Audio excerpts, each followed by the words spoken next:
नमस्कार, live cities देख रहे हैं आप। मैं हूं ताज।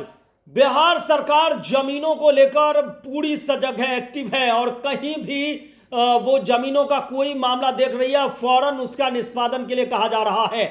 आप जिस तरह से देखे होंगे कि विगत दिनों जिस तरह से डिप्टी सीएम सह भूमि सुधार विभाग मंत्री विजय कुमार सिन्हा पूरा एक्टिव रहे, हर एक जिला में भूमि सुधार जन कल्याण संवाद लगाकर तमाम फरियादियों की शिकायत को सुने।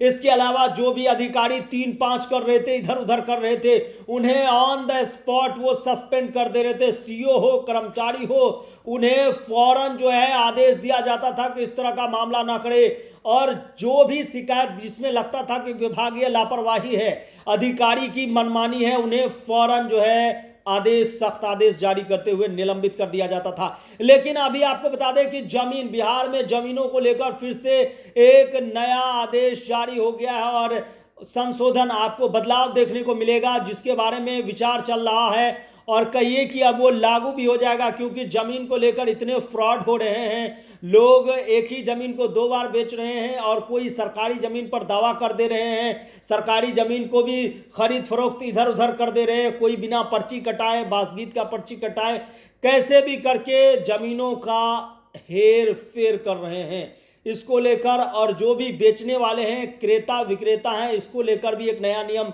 जारी हो गया। आपको बता दें कि अब जो है बिहार में जमीन रजिस्ट्री को लेकर बिहार सरकार ने जमीन रजिस्ट्री की प्रक्रिया में बड़ा बदलाव करने का फैसला लिया है। अब बिना पूरी जांच के जमीन रजिस्ट्री नहीं होगी।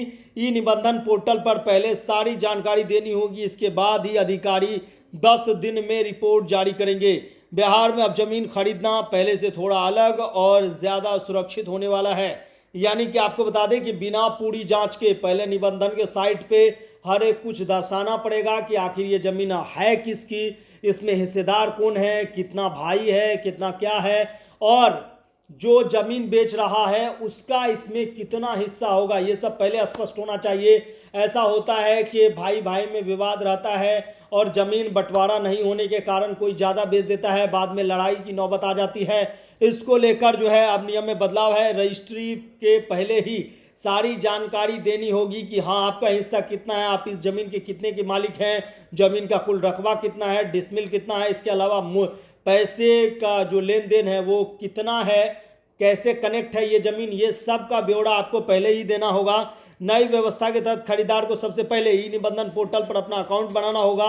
लॉगिन करने के बाद ज़मीन की सारी जानकारी देनी पड़ेगी। इसमें रजिस्ट्री ऑफिस का नाम, अंचल, मौजा, थाना नंबर, खाता खेसरा, जमीन का रकबा, चौहद्दी, जमाबंदी नंबर, जमाबंदी धारक का नाम, जमीन का प्रकार और खरीदने बेचने वालों की डिटेल जैसी कुल 13 जानकारियां देनी होगी।